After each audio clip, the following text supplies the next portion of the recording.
So, here we are, back in Wrocław, back for more loving Vincent material to shoot, edit, paint and animate.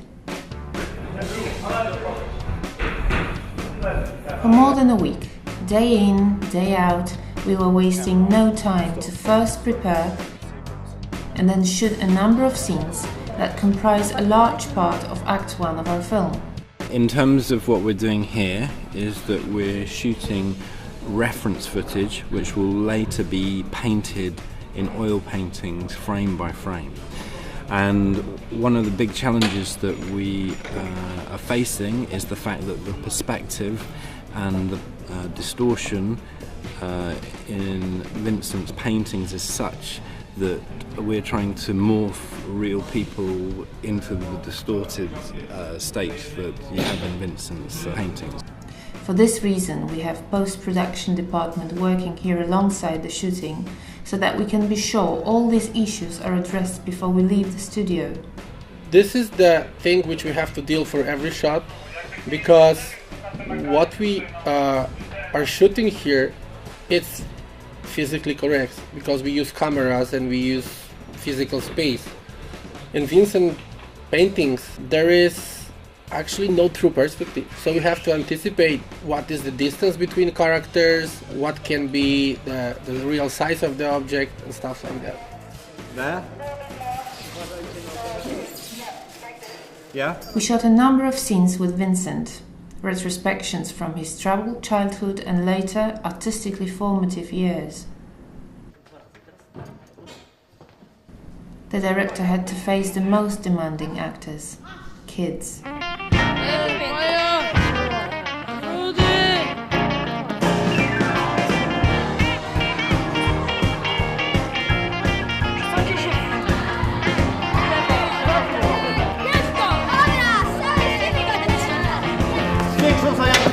Jeszcze raz!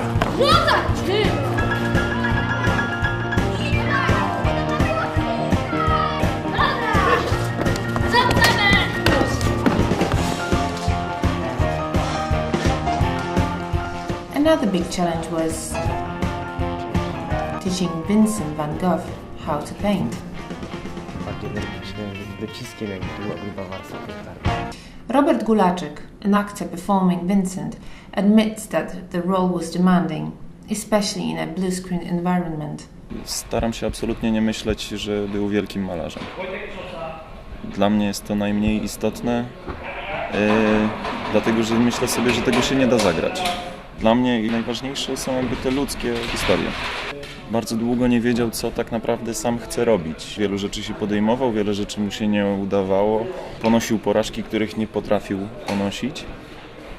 I jakby takie rzeczy dla mnie są najważniejsze. Nie ukrywam, że potrzeba wyobrażenia sobie całego świata na tych niebieskich i zielonych tłach jest... trudno to osiągnąć. A more experienced actor, John Sessions, seems to have a simple solution to this problem. I'm just too busy just trying to remember the words and act properly. I just really honestly, I just leave the room to the technical boys. You know, that's their business. John performs Per Tengi, one of the closest and most genuine friends Vincent had, and who provides a deep insight into his life and death. The man I'm playing, Per Tengi, was a sort of father figure to the Parisian artists. He was a colorist and a color mixture and seller of paints. I think he would have loved to have been an artist himself. He would help, as it were, the lame ducks, people who later became, of course, particularly Van Gogh, gigantically famous. And I think they liked him very much, and he was a very kind man, he was a very genial man, some would even say saintly, without making him too precious. And Van Gogh paints him as a sort of almost like a Buddha sort of figure. But the thing, from an acting point of view, you've got to be very careful, because if you just play serene all the time, you just become a bit punchable. So I want to get across the sort of magnanimity of spirit of the man. Costume department was also working full steam ahead. Even costumes for extras performing in the background were true to the era portrayed in the film and demonstrated the highest level of artistry.